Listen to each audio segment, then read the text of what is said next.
August 30, 2025. Somewhere near the coast of Ukraine, 3 missiles launch one after another, powered by solid fuel boosters. Their destination, a Russian military base hundreds of kilometers away in occupied Crimea. But these are not American or British missiles like the ones Ukraine usually uses. These are missiles made in Ukrainian territory by a Ukrainian company. And on that day, it would make its debut. Its initial operational use. And do you want to know what the result was? Well, take a good look at this satellite image. You're looking at a photo of the Federal Security Service base, the successor to the KGB near Armyansk in Crimea. There are 6 hovercrafts parked there, as well as military barracks. The infrastructure is intact, but moments later, everything would be blown up. All 6 hovercrafts were destroyed, the barracks in ruins. Now, consider this.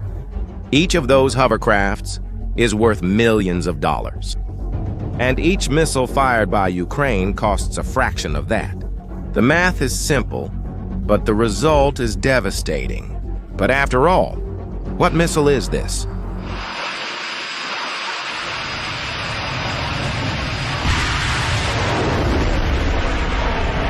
And why has it become such a big headache for Putin? To understand this, we need to go back a few weeks in time. For months, a Ukrainian company had been secretly developing a long-range cruise missile, completely designed and manufactured on Ukrainian territory. And its specifications are impressive. Starting with its incredible 3,000-kilometer range, this means that a missile launched from Kyiv, the Ukrainian capital, can reach important Russian cities like Moscow and St. Petersburg, or even refineries in the center of Russia. Just so you have an idea of what I'm talking about, that's twice the range of an American Tomahawk missile, and it carries twice the explosive payload. The name of the project is Flamingo, and here's something interesting about it. That name isn't a coincidence. The first prototypes came out pink because of a mistake at the factory. The name stuck. But wait until you see what this really means for Putin. Imagine trying to sleep, knowing that at any moment from anywhere in Ukraine, missiles could fly for 3,000 kilometers to hit targets in the heart of Russia. The nightmare has just begun for him. But the Flamingo is just part of a much bigger strategy, a strategy that is literally blinding Russian defenses. And that brings us to the second point. Remember the attacks I showed you earlier in Crimea? These attacks are not random. There is a pattern, a method. Ukraine is carrying out what the military calls Operation Suppress and Destroy Enemy Air Defenses. Suppress and destroy enemy air defenses. It works like this. The Russians have very expensive air defense systems, like the famous S-400 and S-300. Each of these batteries is worth tens of millions of dollars. But these systems have a weakness. They depend on radars. Without the radar, the system is literally blind. Knowing this, Ukraine did something brilliant. Instead of trying to destroy the missiles themselves, they focus on the radars. And to do that, they use cheap drones. And here we come to a brutal statistic of this war. A drone that costs only $1,000 destroys a radar worth millions. Each destroyed radar creates what analysts call a keyhole. It's like a small opening in the Russian defenses. And it's through these holes that missiles like the Flamingo are able to get through. In recent days, the Ukrainians have destroyed radars in Belbek, near Sevastopol. They destroyed surveillance systems all over Crimea. They hit a radar from the S-400 system, the most advanced one Russia has. And the result of these attacks is devastating. The famous Russian air defense is failing completely. Crimea, which used to be an impenetrable fortress, is now becoming an easy target. But there's more. much more. While Ukraine is demonstrating this growing sophistication, Russia is doing something surprising. It has to go back to old tactics that have failed before. Recently, the Russians had attacked only with infantry, sometimes using motorcycles. They do this to avoid losing expensive equipment to Ukrainian drones, but now they've changed their strategy. In the offensive that began at the end of August, the Russians went back to using large columns of tanks and armored vehicles, just like in the early days of the war. And the result was exactly the same as in those first days. Total disaster. In Siversk, a large Russian armored column was completely destroyed before it even reached the Ukrainian lines. This clip shows the Ukrainian Freedom Force of the 4th Brigade suppressing a Russian attack in Siversk at the Ukrainian lines. The armored column had at least 4 vehicles, including a tank and a support truck.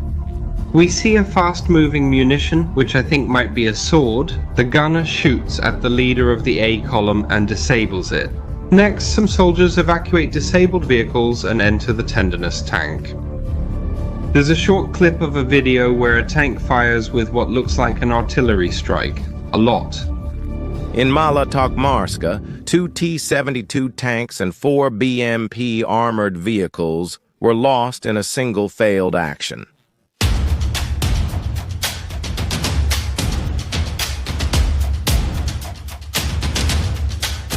In Pokrovsk, then, it's not even worth mentioning. You can see a lot more destroyed equipment scattered on the ground. Behind all this destruction, there is a unit that perfectly symbolizes the Russian failure, the 155th Naval Infantry Brigade. A unit that could very well be elite, but I have to say, the story of this unit is, at the very least, depressing. They were destroyed in Chernihiv and then reformed, only to be destroyed again in Pavlivka. But they persisted, rebuilt, and were almost annihilated in Vuhledar, and now they've been sent to Pokrovsk to be destroyed by the Ukrainians. Once again, you notice the pattern. Russia takes a unit they consider elite, fills it with poorly trained recruits, and sends them to die on the front lines.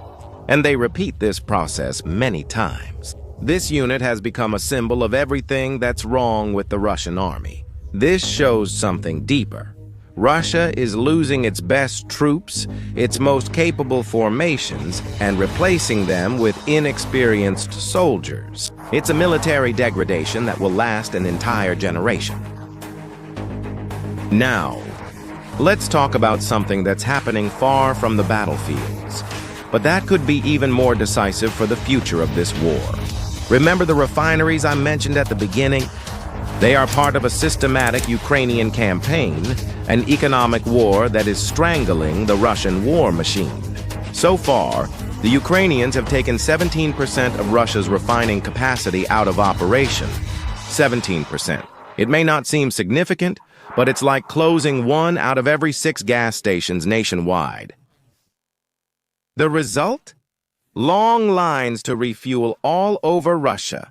Even in the occupied territories like Luhansk, people wait in line for hours to get fuel. Gasoline prices have hit historic records. Refineries like Kirish, Ryazan, Volgograd, all out of operation. The Kibyshev refinery was hit in a very important part, right in the section that turns crude oil into fuel. When that part stops, the whole refinery stops working. Ukraine is using Russia's own strategy against them, attacking civilian infrastructure to break the enemy's morale and war capability. But with one crucial difference. Ukraine focuses on military and economic targets, not hospitals and schools, and the numbers show that it's working. Each destroyed refinery means less money to buy missiles, less fuel for tanks, fewer resources to sustain a war that has already lasted more than 3 years. Now, we reach the story's most interesting part. While Putin faces this growing military and economic pressure, he is trying to build a new world order. Last week in China, there was a big meeting. Important leaders like Xi Jinping, Putin, Modi from India, and Erdogan from Turkey got together, proposing a new global governance. Xi Jinping talked about replacing the United Nations, creating a multipolar system, and ending American hegemony. But just stop and think for a moment. Take a close look at the real numbers of the Russian economy. The Russian budget deficit has exploded. 5 trillion rubles. That's $62 billion. In just 7 months of the year, they've already exceeded the target for the entire year. By 130%, oil and gas revenues have dropped by 18%. At the same time, military spending consumes 40% of the entire federal budget. It's the highest percentage since the Cold War. And what about the Russian sovereign fund? Well, they've already spent half of it since 2022. If they keep going at this rate, it'll run out in 2026. So, tell me, how can a country that can't balance its own budget lead a new world order? It's like they're throwing a fancy party while the house is on fire. Some say that Russia still hasn't accepted that it's no longer a global power, and at best, they're just a regional power. As you can see, Russia is fighting a war it can no longer win economically. With each passing month, the hole in the budget gets bigger. Each destroyed refinery reduces their revenue, and each lost air defense system leaves more targets vulnerable. It's a vicious cycle.